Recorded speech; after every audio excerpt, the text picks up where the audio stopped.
Assalamualaikum warahmatullahi wabarakatuh. Selamat pagi, kelas 4 Tolha bin Ubaidillah. Bagaimana kabarnya? Semoga hari ini sehat walafiat ya. Amin.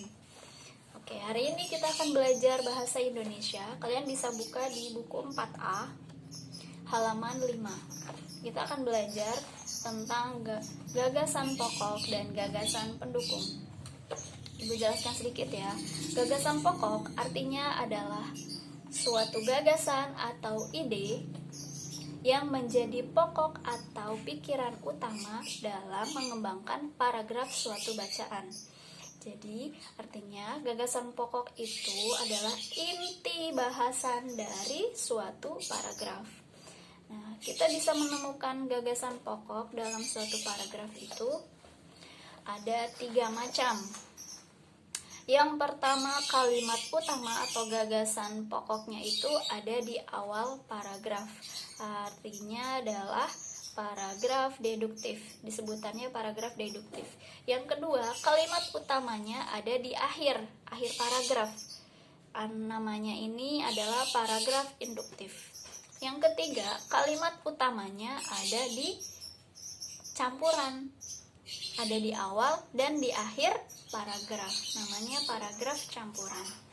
Nah, gagasan pokok pasti selalu diikuti oleh gagasan pendukung. Gagasan pendukung itu artinya adalah suatu gagasan atau kalimat penjelas yang memberikan informasi tambahan untuk mendukung gagasan pokok atau kalimat utama. Jadi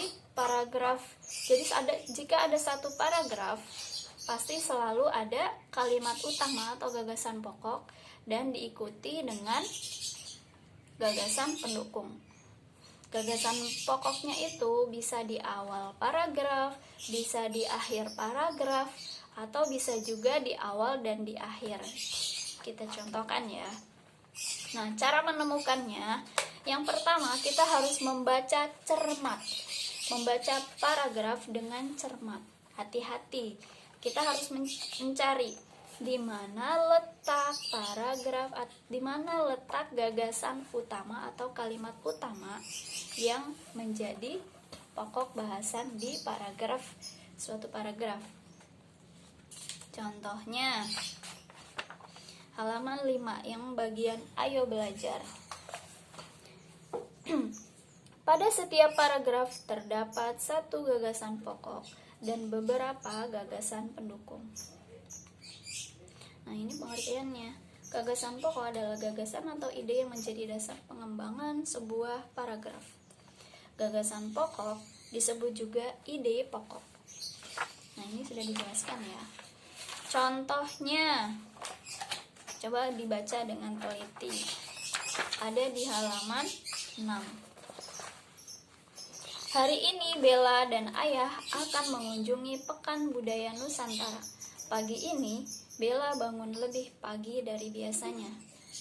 Bella bersemangat akan melihat berbagai kebudayaan Nusantara. Nah, gagasan pokoknya itu ada di awal paragraf atau kalimat pertama. Hari ini Bella dan Ayah akan mengunjungi Pekan Budaya Nusantara. Karena ini kalimatnya berdiri sendiri. Kemudian kalimat selanjutnya ini sebagai gagasan pendukung yang mendukung gagasan pokok. Pagi ini Bella bangun lebih pagi dari biasanya. Nah, ini kan mendukung kalimat yang pertama. Kemudian Bella bersemangat akan melihat berbagai kebudayaan Nusantara. Ini juga kalimat penjelas.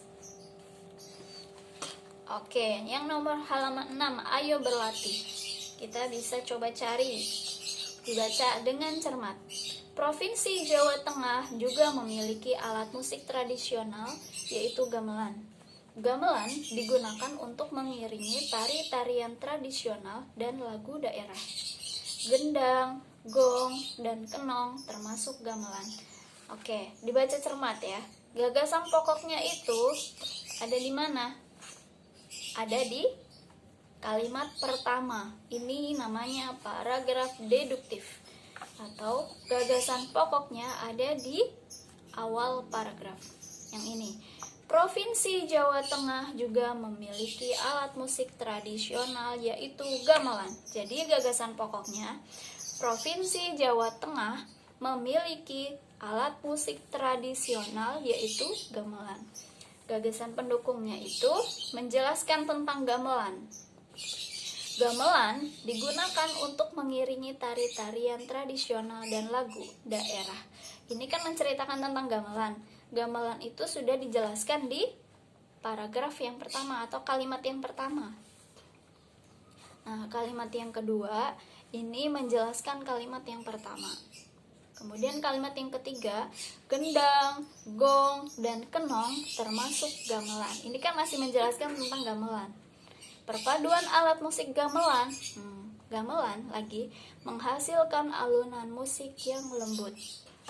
Ini contoh paragraf deduktif atau gagasan utamanya ada di awal paragraf. Kalimat utamanya ada di kalimat yang pertama. Kemudian gagasan pendukungnya ada di kalimat berikutnya. Bisa dibuka lagi halaman 15. Nih, halaman 15. Tentang bersatu dalam keberagaman di lingkungan tempat tinggal. Ini kalian coba, ayo membaca ya. Kalian baca dengan cermat. Di mana letak paragraf atau kalimat utama gagasan pokoknya ada di paragraf awal, akhir, atau campuran di awal dan di akhir. Satu paragraf itu, kalian sudah tahu kan satu paragraf itu seperti apa? Dari warga sampai tulisan suku Flores. Kalau kalian baca.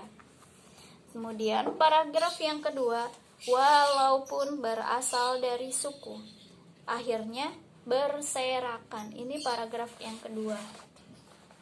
Paragraf yang ketiga, dari kata oleh sampai kata rumah bela. Nah, satu paragraf itu biasanya terdiri dari 3 kalimat atau 3 titik. Nanti ada titiknya. Satu kalimat itu diakhiri dengan tanda titik. Kalian pasti sudah paham. Oke. Jika ada yang ingin ditanyakan, bisa ditanyakan ya. Oke, assalamualaikum warahmatullahi wabarakatuh. Selamat mengerjakan. Semangat.